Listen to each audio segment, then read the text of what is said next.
Thank you everyone for joining us today. CLEO hosts a webinar the last Thursday of every month. And this month, it's all about our food systems. My name is Natalia Ortiz. I am the Director of Development for the CLEO Institute. And with me today, I welcome Ellen Bowen, South Florida Location Director for Food Rescue US. So I'm going to quickly go through a short explanation of the climate crisis or global warming and why it's happening. And then we'll take a deep dive into our food systems, followed by Ellen, who's going to be focused on food waste and Food Rescue US. So I'd like to start off by first explaining who CLEO is for those of you in the audience that don't know us. We are a nonprofit, nonpartisan educational organization focused on the climate crisis. I always like to make sure the nonpartisan part is showcased because hurricanes do not care who you voted for. We at CLEO believe that the climate crisis is a humanitarian issue that really calls for collective action. And the information that you are going to see today is all scientifically vetted information from some of the top organizations and institutions around the world. So I'm going to show you a video, and it's a time-lapse video from NASA. And it starts in the 1800s. I'm going to just press play. And you can slowly see, identify your birth year to see what the temperature was like when you were born. But you can slowly see what's happening with regards to global temperatures. The last 6 years have been the hottest on record since record keeping began, the hottest on record. And this is incredibly worrisome because extreme heat impacts our health, our economy, our national security, immigration, pretty much everything that we care about. So just to remind us of where we started in the 1800s, I was born in 1977, so this is me, and then where we are today. And so what we're seeing is land ice melt, sea ice shrinking, extreme weather events like drought, flooding, hurricanes, heat waves. Even in the winter, if we recall what happened in Texas, those polar vortexes are now being studied by scientists because it seems that as our North Pole gets warmer, it is causing our jet stream to wobble each time more.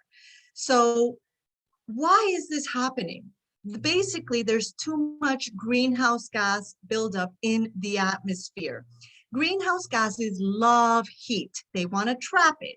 So if there's no greenhouse gases, we would be a frozen planet. But when there's too many greenhouse gases, we begin to cook.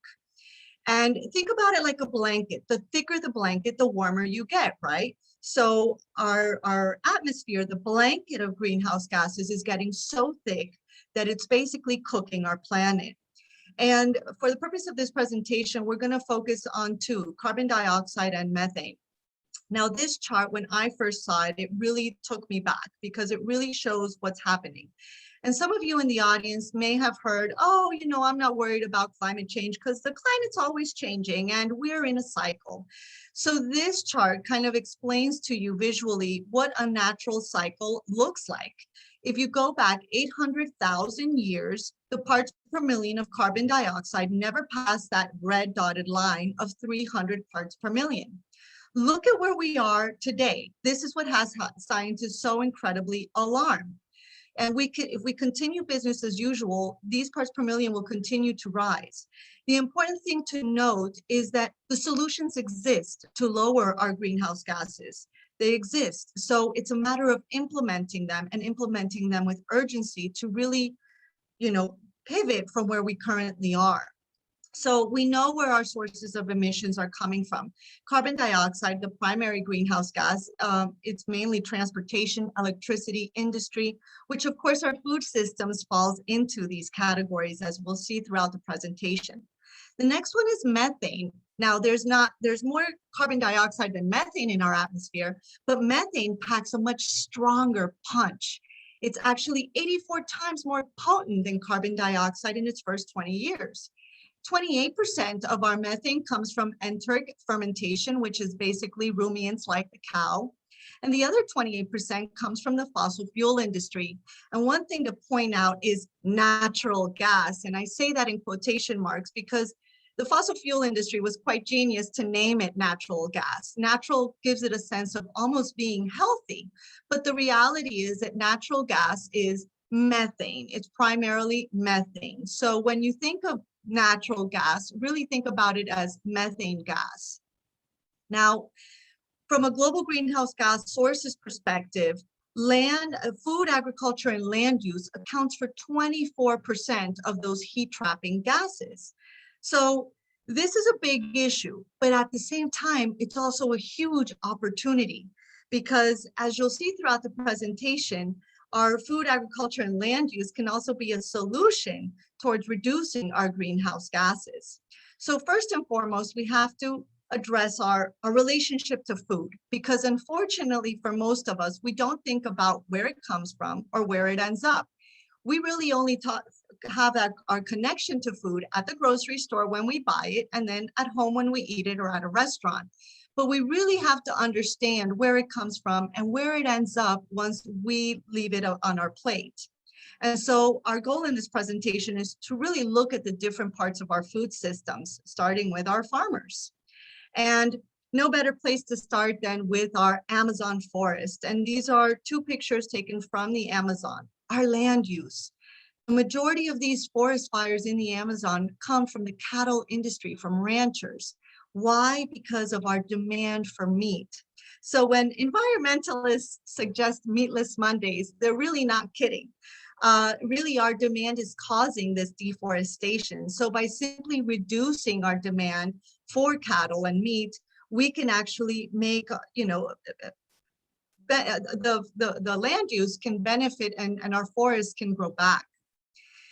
In 14 years, from 2001 to 2015, there was a study that showed that only seven agricultural commodities accounted for 26% of global tree cover loss. And that represented 78 million acres of forest, twice the size of Germany. In just 14 years, these seven commodities, predominantly, of course, the cattle. Again, going back to that demand that we as consumers have. So in the United States, there are 6 major land types, and we're going to focus for the purpose of this presentation on the yellow, the pasture and range, and the brown, the cropland. Now, if we take all of those polka dots and we bulk them together in sectors to understand what that means from a quantity perspective, that's what this would look like. 1/3 of our land is used for pasture. That's incredible.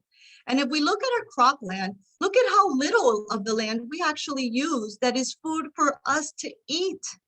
1/3 is dedicated to ethanol production. And look at the large chunk of land that's dedicated to livestock feed.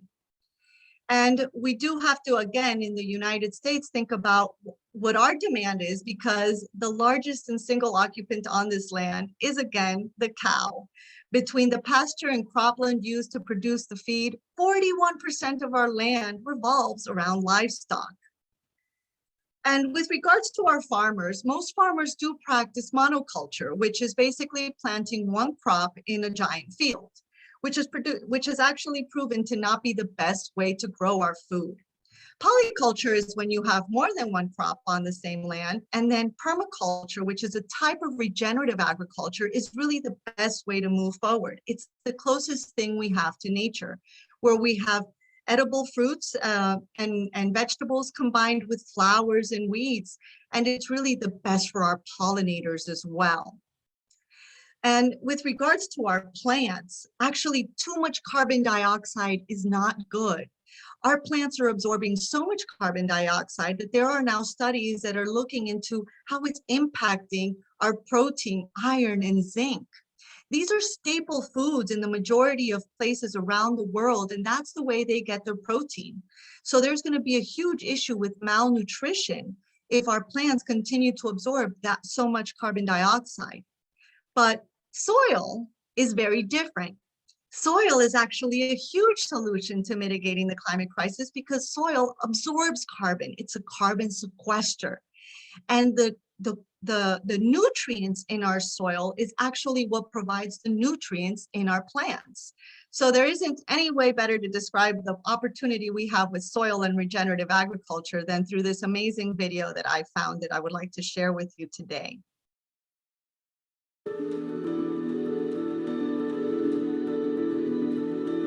The word human Right. comes from the word humic, which means soil. We need to realize that that soil is a part of us. Sorry, I keep.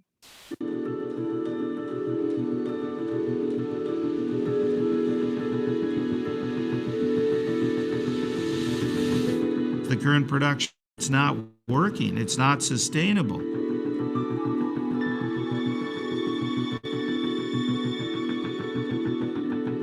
In regenerative agriculture, you have to be able to use the power of observation. You have to look at the landscape and see, what's this soil trying to tell me?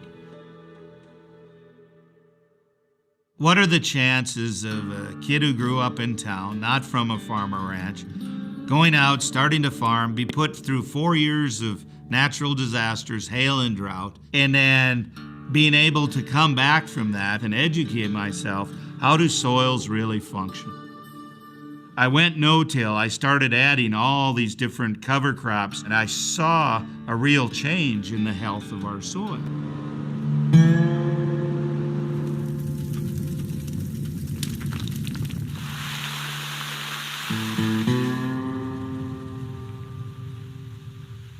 We're losing topsoil at an alarming rate.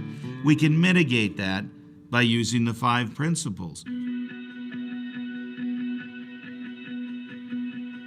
We don't want to till the soil any more than we have to. Least amount of chemical disturbance means we got to cut back on the synthetics, whether it be fertilizer, pesticides, fungicides. All of those have negative impacts to the soil ecosystem. The residue from whether it be crops or leaves in a forest, it's the skin of the soil. If you leave soil bare, it's prone to wind erosion, water erosion, temperatures rise, evaporation increases. It's totally negative to a healthy functioning soil ecosystem. So that armor on the soil surface is the skin of the soil, and it protects that soil. Where in nature do you find monocultures? Usually only where man put them. Yet look what we're doing in production agriculture today. We're seeding monoculture cash crops. We run only one species of livestock in our pastures. That all has a negative impact on the ecosystem. So we want to add diversity. In production agriculture today, there's monocultures that only grow for a very short period of time. They're only collecting so much sunlight, and then there's nothing left there to grow and to feed soil biology. So we need that living root as long as possible throughout the year. We've removed animals from much of the landscape. We've put them in these confined animal feeding operations, and in our wisdom, we think that's healthy. Well, that's exactly the worst thing we could do. We need to get animals out onto the grasslands, but then we need to graze those grasslands in a way that will proliferate the health of rangelands.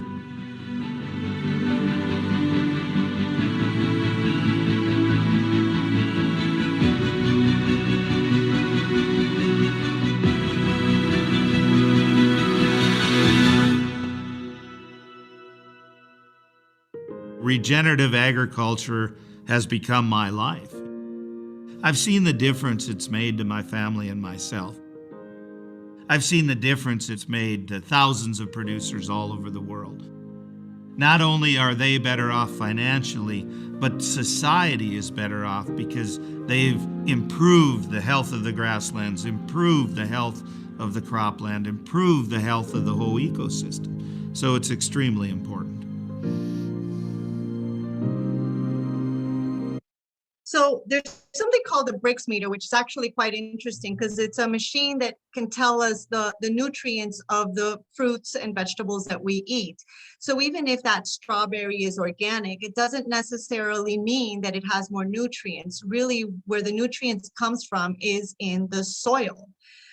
So taking care of that soil and practicing that regenerative agriculture actually increases carbohydrate levels, mineral density, it helps our food taste better and creates a more resilient plant. And so now that we looked at farmers, we have to understand retailers, consumers, and waste. And what better way to do that than by understanding the carbon footprint of the banana, which I chose today to showcase. So our banana starts in Costa Rica, which needs a car to take it to its production facility where they clean it, and then another car that takes it to the refrigerated station where they get packaged. So think about the carbon footprint so far, and then from this packaging facility, it goes into a refrigerated truck that then takes it onto a ship. From the ship, there's another truck that takes it to a distribution center where another truck takes it to, lo and behold, where we come in contact with it. So it's already traveled so long and used so much fossil fuels just to get to this point. Now, there's something really wrong with this picture, and that's the amount of bananas that we see there. We as consumers are so used to seeing these giant, beautiful piles of fruits and vegetables, really because we find them beautiful. But the reality is that a lot of those will not get purchased and will spoil and leads to more food waste. So simply by having retailers have less produce because they know how much they're going to be able to sell, they could reduce some of their waste. But let's say our lucky banana gets chosen to go home. And if you're in my household, sometimes this happens. And a lot of times people, when they see a banana like this, it ends up in the trash and then in the landfill. So it's a really sad journey for the banana that started in the farms in Costa Rica to end up in the landfill creating methane. So who's producing the most waste in the US? It's really in our homes, followed by our supermarkets. So what are some things that we can do at home to reduce our food waste? Is consider doing more stir-fried meals. Also, do a shopping list, plan your meals in advance and stick to the list. Don't go to the grocery store hungry because you'll end up buying a lot more than you need. Rearrange your refrigerator so that the most perishable items are in front. And those dates that we see on our food and interpret as expiration dates are not really about food safety. It's more about the manufacturer telling us when it's the best and the best quality of the product. But it doesn't mean that it is rotten and needs to be discarded. So in my household, I do the smell test to make sure that it's still edible. And a lot of times it usually is. Also mark your leftovers so that you know what to eat first. And buy the ugly fruits and vegetables because a lot of them get thrown away simply because us as consumers don't want to buy them. We partner with Hungry Harvest. That's a company that actually takes those ugly fruits and vegetables and sells them to you for a cheaper price. And then, of course, composting is a huge solution. We partner with Back to Earth and Make Soil, and we actually just learned about Compost for Life. These are all companies that will take the compost from your home or take the food scraps from your home and compost it themselves. Compost for Life is actually quite cool because it also works with retailers. So try composting at home. It doesn't smell and it creates great soil. And then, of course, take a moment out of your day and donate your food or volunteer with Food Rescue US, and Ellen will get to her part of how you can join her. Now, us as consumers create that demand. And if we think about it, cattle and dairy cows alone, if they were a country, they would compete with the US for the largest emitters of greenhouse gases. A lot of people are concerned about the nutritional value of plant-based meals, but as you can see from these milks, actually the soy and almond milk have more calcium than whole milk. Who would have known? So plants do pack power. They do have protein. There's a great documentary we recommend on Netflix called The Game Changers, where it actually showcases the world's top athletes and how they get a competitive edge by switching their diet to vegan and vegetarian. And food in our community, we have to advocate and support for local and seasonal, advocate for local farmers markets, more places to drop off our compost and community gardens. Because in the US, we have something called food deserts. communities that don't have a supermarket nearby. The green ones represent more than a mile from a nearest supermarket, and the light yellow do not have a vehicle and live more than half a mile from a supermarket. This is South Miami and Broward. So food deserts are a huge concern, especially because food is going to get more expensive. A great solution is urban farming. This is happening around the world. This is actually an indoor greenhouse, but it doesn't have to be as fancy as that. This is an urban farm in Liberty City. This is a rooftop farm in Chicago. And as I mentioned, it's so important because our food is going to get more expensive, especially with these extreme weather events. And our underserved communities will be hit the hardest. And so what are some other really cool solutions that I found as I was looking through this presentation is if the food ends up in landfills, instead of having it just sit there and rot and release the methane, it can be turned into biogas and biomethane.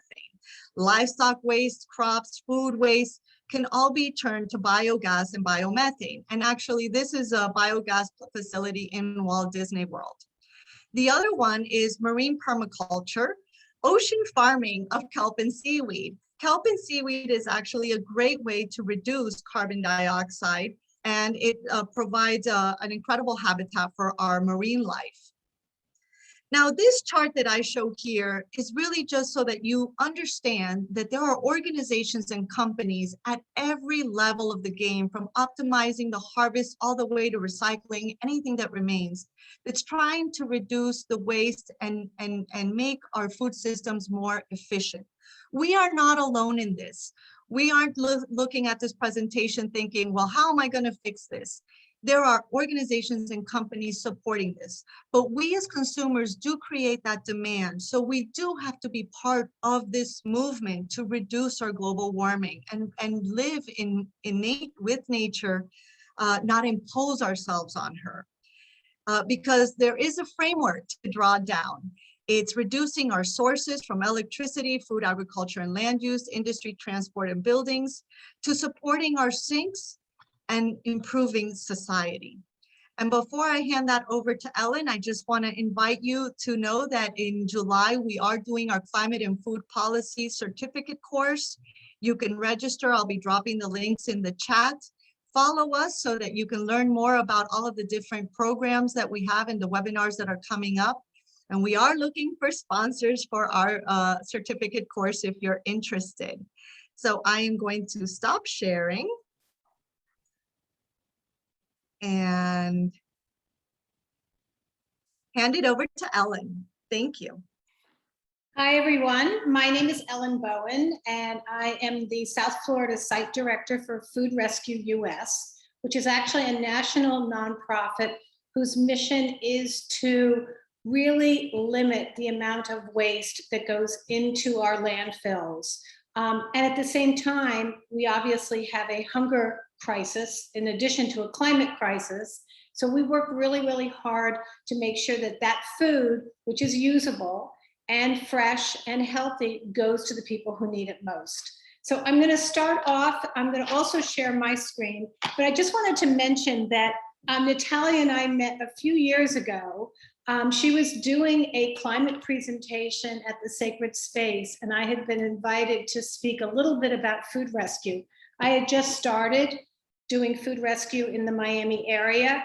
And of course, we connected our missions, and we were like-minded in many, many ways. Natalia has even been a food rescuer. I want to give her a shout out for that. And in 2019, I was honored to accept the CLEO Circle of Change Award. So I just want to thank CLEO as an organization. And I will now move on and show you a little bit about some of the solutions that we do at Food Rescue.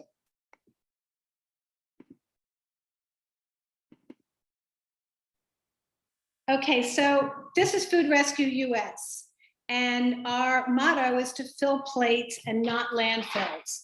Our roots are in reducing food waste and direct transferring it to those in need at shelters, soup kitchens, and pantries. We aim to fill plates and not landfills, and we work to reduce food insecurity. As you saw on the slide presentation, food waste is a very serious environmental crisis because of its devastating impact on climate change. Wasted food ends up in landfills, decomposes, releasing those carbon dioxide and methane gases. In the US, 42% of food waste is fresh produce, and another 26% is dairy products.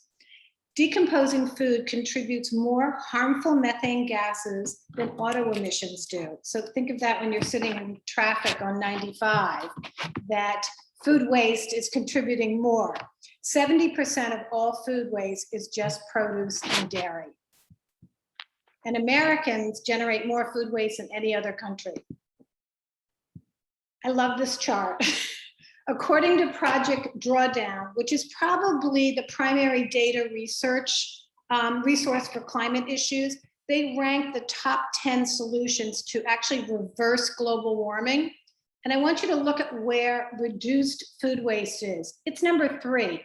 And by making it number 3, it's one of the few solutions that we as consumers can actually affect. Number 4 is a plant-rich diet, which Natalia also talked about. So between 3 and 4, these are things that as consumers we can actually affect. And by reducing food waste and adopting a plant-rich diet, we can actually reverse some of the damage done by climate change. So it's not just stopping it, it's actually reversing it. Unfortunately, food waste and hunger are eternally linked. In Florida alone, 5.6 million pounds of surplus food tons were generated, with more than 2.5 million people that are food secure. Out of that, over 700,000 are children.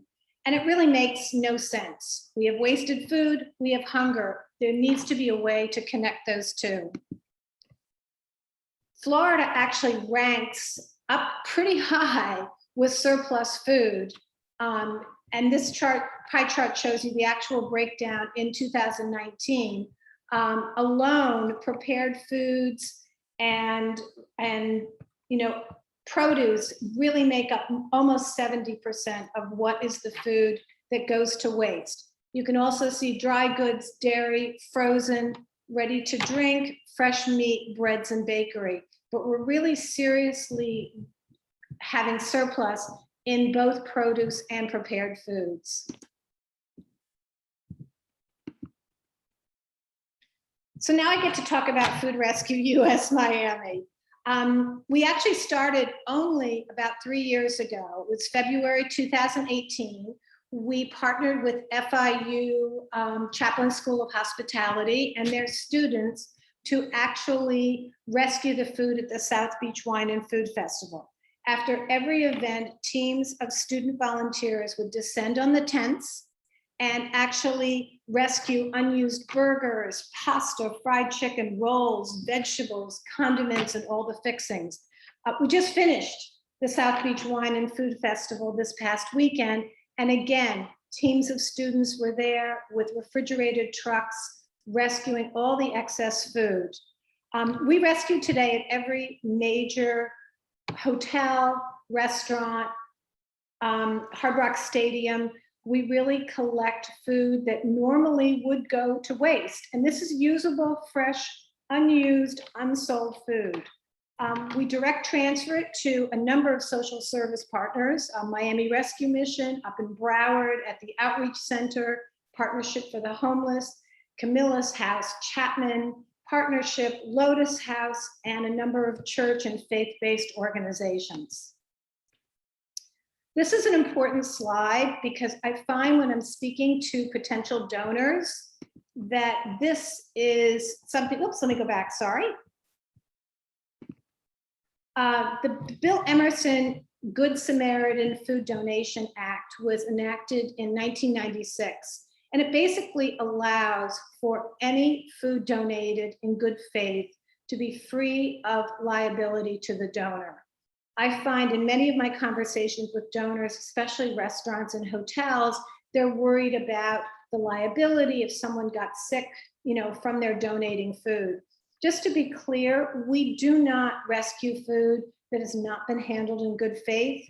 Everything is packed and sealed. Our rescuers pick up the food and deliver it to the various social service agencies within a half hour so that we are maintaining temperature control. We don't pick up hot food. Things need to be cooled. So we do follow guidelines. But again, this is an important slide to let people understand that they can donate in good faith and be free of liability. What interested me most in Food Rescue US was the technology piece. The issue has always been the logistics. There's always been donors and there's always been people who needed the food. The challenge was connecting those two. And through special technology, website and mobile app technology, we've managed to connect all three pieces. Donors can actually record a pickup on their own. We then match it with an appropriate social service agency, depending on the location, and it's posted to our website and to our mobile web app, and any one of our volunteers can claim that rescue. And all the information is there. What time to pick it up, the date, the location, contact info, any details in terms of what size car we recommend to pick it up. So what fascinated me was that this logistical issue of donor to receiver was really solved with this Food Rescue US app. Just some statistical numbers that are really kind of impressive. In little over 3 years, we've delivered over 1 million meals. We've rescued 1.2 million pounds of fresh food. That's over $2.1 million of value. Currently on our website, we have over 113 food donors. We have 410 volunteer food rescuers, and we service and provide healthy, fresh food to 41 different social service agencies. COVID, of course, was a game changer for everyone. What happened with us is that most of our donors actually closed. The hotels closed, the stadium closed, convention center, restaurants, everything was shuttered. Cruise industry ground to a standstill. So we spent the next few days rescuing perishables from our partner hotels and produce from large suppliers like Cisco, bread and pastries from the bakeries. The statistics around food insecurity increased as unemployment in the hospitality industry soared. Acres and acres of produce right here in Homestead were left to rot and decompose, increasing methane levels. Because of COVID, there is a huge percentage of people that are food insecure, in many cases for the first time. Dana Gunders, who's the executive director of ReFed, quotes, "People are throwing out less food in their homes, but more food is going to waste throughout the supply chain." And the United Nations has warned that methane levels may increase during COVID-19 and after. What we did is we actually funded restaurants to keep their staff employed, their cooks, their servers, anyone, and we funded them to prepare healthy meals that we then delivered and distributed right within the community. In about a year, we worked with over 25 different restaurants who provided over 60,000 fresh chef-prepared meals, in addition to continuing our rescues. So in total, we provided over 653,000 meals and prevented 784,000 pounds of food from ending up in landfills. But we didn't stop there. There's always a new initiative at Food Rescue US, and our newest initiative is something that we've nicknamed Save the Food. Every restaurant has a little bit of food that's left at the end of service. It could be a half pot of rice, some vegetables, a couple pieces of chicken, one baked potato. What we're doing through Save the Food is we're encouraging them to save those small quantities, pack them safely, refrigerate them, and pull them out after a couple of days and create fresh, healthy meals, which we will then pick up and deliver to local social service agencies. As part of the incentive is we also want to cut down on single-use plastic, which is in the landfills along with the food waste. So we are actually funding and supplying these very cool sugarcane-based compostable packages for every restaurant that's participating in Save the Food, so that they are not only reducing food waste, they're feeding their community, and they're offering compostable packaging. So I sort of call it that win-win-win.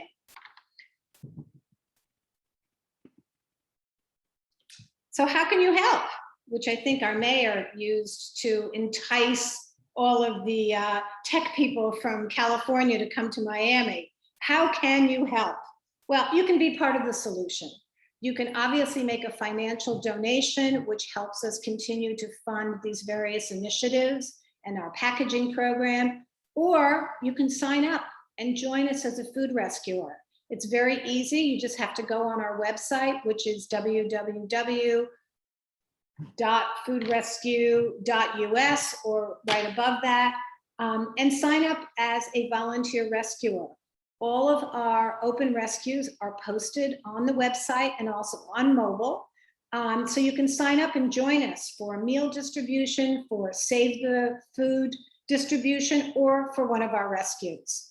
You can also be a food donor. If you're a restaurant or a hotel or a stadium or anyone that handles food, you can be a food donor. And if you're listening in and you're a social service agency, we would love to partner with you and get meals to you.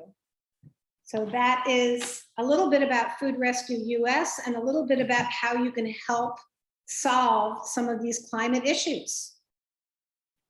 And I will stop sharing now. Thank you so much, Ellen. It's always impressive to see those numbers when you see the amount of food that would actually be going into a landfill that is being diverted and going into, to feed our community. Is just, it's incredible to watch. I open it up at this time for anyone in our participants that has any questions for either Ellen or myself. You can put it on the chat or in the Q&A box. And while we see if any questions do come up, I'd like to remind people, because it's important to understand that the food that ends up in the landfill creates methane. Remember that terrible gas, heat trapping gas that packs a punch.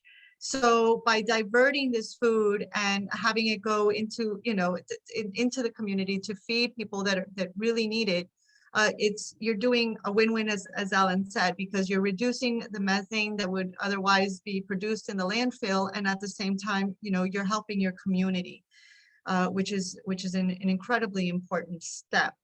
Especially now, post-COVID, because so many people, even if they've gone back to work, they may be working less hours. They may be, where there was a 2-income household, there may only be a 1-income household.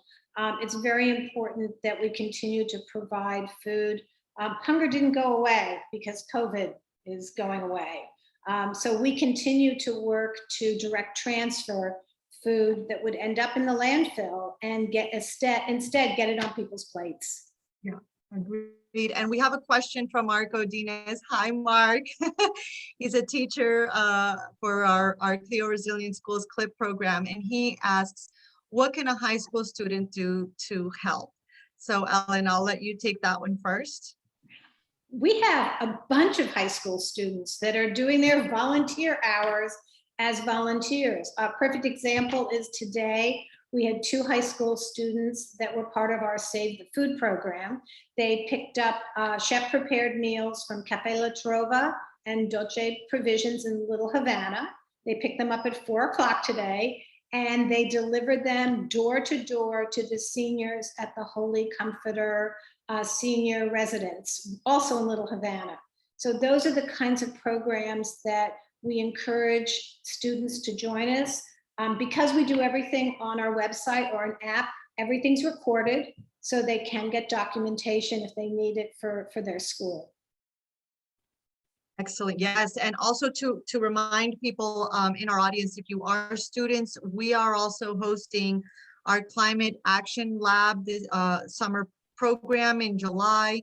It is open and free to students to join us so that you can get connected to experts and understand not just, you know, your role with regards to the climate crisis solutions, but also green careers and civic engagement. And we'll drop the link in to register if you're interested in joining us for our Climate Action Lab. There's also a question of, I just started a food rescue program at my son's elementary school because most meals provided by the county are not eaten at his school because the kids bring their meals from home. Can Food Rescue US help us distribute those meals? Absolutely. We actually do have a program with an elementary school on Miami Beach. The Kindness Club started something called a sharing table. And what they've done is students that don't drink their juice or the granola bar or the apple or some of the packaged snacks that maybe they even bring from home, they donate it on this table.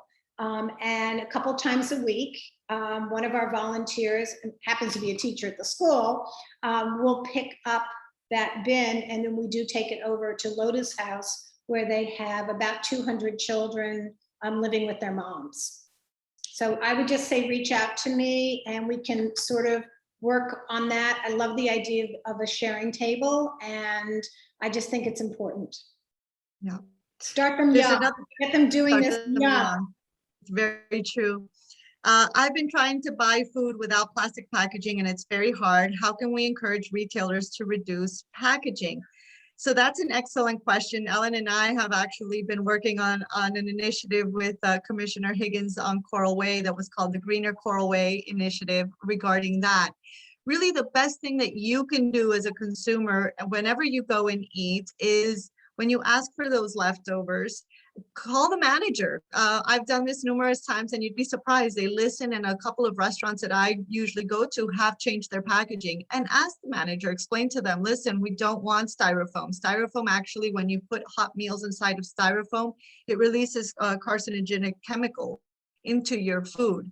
So talk to the manager, explain to them that you really, that this is something that really interests you and that you would really like to support their restaurant, but that this is something that bothers you, their plastic or styrofoam containers.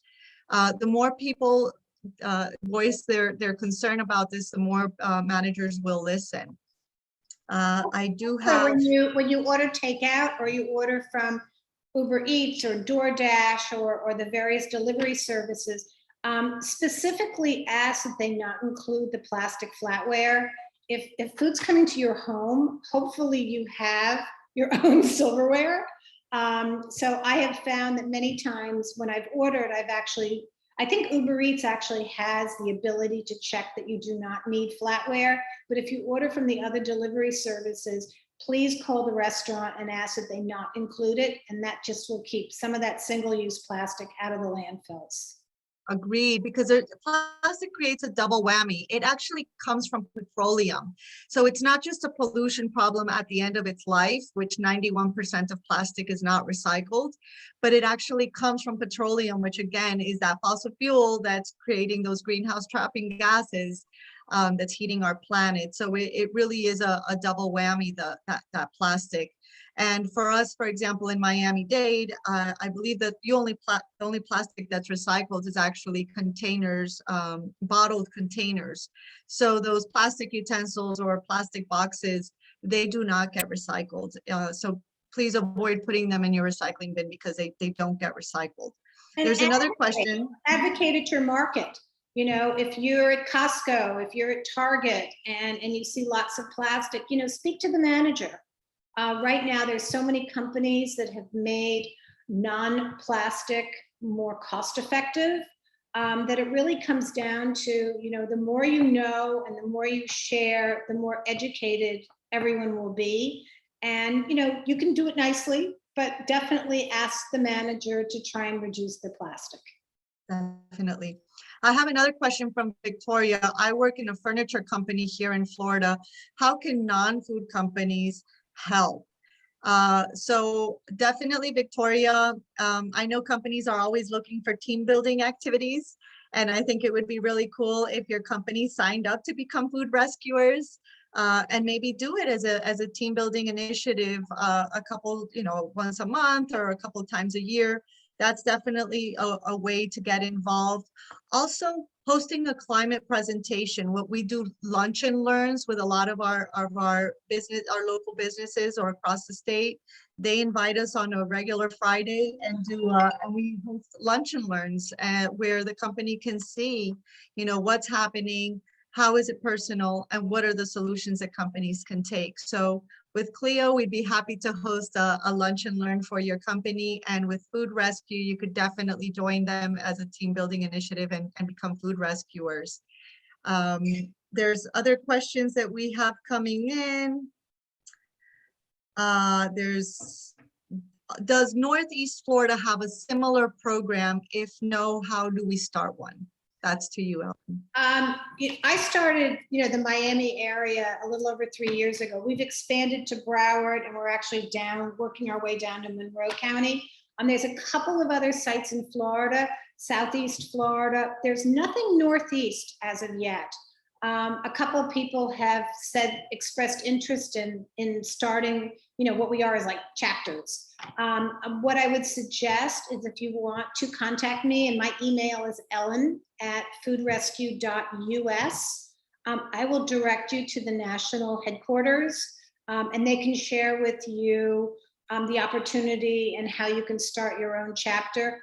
Honestly, it's pretty easy because the technology really does it all for you. The challenge really is finding the donors, matching them with the right social service agencies. And then it's all been, sort of viral social media that has really brought us these 400 volunteers. Definitely. There's another one. Are there people at the pickup and drop off food rescue sites to help with moving heavy boxes, if there are any heavy boxes? That's from Dorothy. Most times when we do rescue at a large market like a Trader Joe's or a Whole Foods, the staff there helps load it into our cars. A couple of times we've had such big rescues that we've actually had to secure a driver or a van or a truck, and they have helped load it up. So generally, we're lifting what we can lift, but generally at the market level, they have staff that really helps us, load it into our cars. And most of what we rescue fits in an SUV, maybe with the seats down. Sometimes we'll need a couple of SUVs, but most of the rescues really range around that size. So they're very doable. Yeah, definitely. At Costco, this is more of a comment. At Costco, I keep asking to reduce plastic wrap on fruit. They have, but I wonder if they're just removing it before consumers see it. That's definitely something we'll never know, Mary. But the important part is that you are using your voice. We all have superpowers. We are consumers, and we have the power of our wallet to support companies that are doing their part to reduce their emissions, to be more sustainable. You can also use your wallet to, of course, support nonprofits like the CLEO Institute and Food Rescue US, so that we can continue to mobilize the community and the state. You also have the power of your voice. To voice your concern with regards to, what you see happening in stores.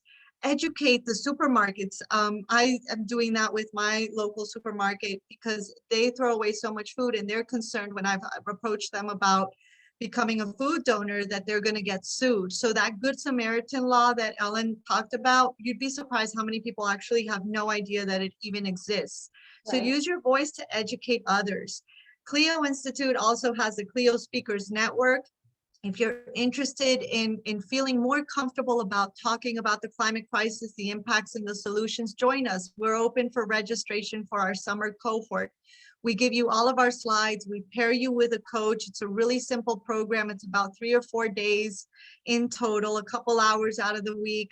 And you can be on your way to become comfortable speaking about the climate crisis, because while 7 out of 10 Americans believe that the climate crisis is real, only only about 4 out of 10 of them actually talk about it, which is a huge issue. One of the biggest solutions that we can do as people is start talking about these issues and start talking about the solutions that we can incorporate as individuals as well as a community, and become an educated voter. You know, when we look at our elections, our local elections, as well as our state and federal, we have to be educated about these issues and really, you know, hold our elected officials accountable, whether we voted for them or not. They need to hear from us. They need to understand that this is an issue that you care about and that you really do expect them to have, you know, to have bolder climate policies. Let me see if there are any other questions on the chat. And reducing food waste is really the one thing that everyone can be part of. Even if you do it at home. You know, I've fallen in love because of COVID with Instacart, because I'm not as tempted to overbuy when I'm doing it on my phone or my computer. So I'm really buying just what I need. And I find that that has really helped me really control my own waste at home. So any tricks that you can come up with, any tools to help you reduce some of the waste at home, I think are really, really key that you can do personally. And then obviously, you know, talking up food waste, doing whatever you can to get your local market, your local corner deli, you know, any of those stores that are not reducing food waste and are just throwing it in the garbage, you know, contact them, contact us, and we'll go pick it up. Yeah, definitely. And whatever food, remember that you don't, that isn't able, you aren't able to donate, always consider composting as an option. Whether you compost at home, you can compost in an apartment, or you can, you know, contact one of your local composting companies that can come and get that compost for you, and then they work with farmers to provide that the nutritious soil that it makes. It's very easy to compost. You can YouTube to find out how to compost, but it's incredibly easy. It doesn't smell. And again, it's the goal is to not allow this food to go into the landfill.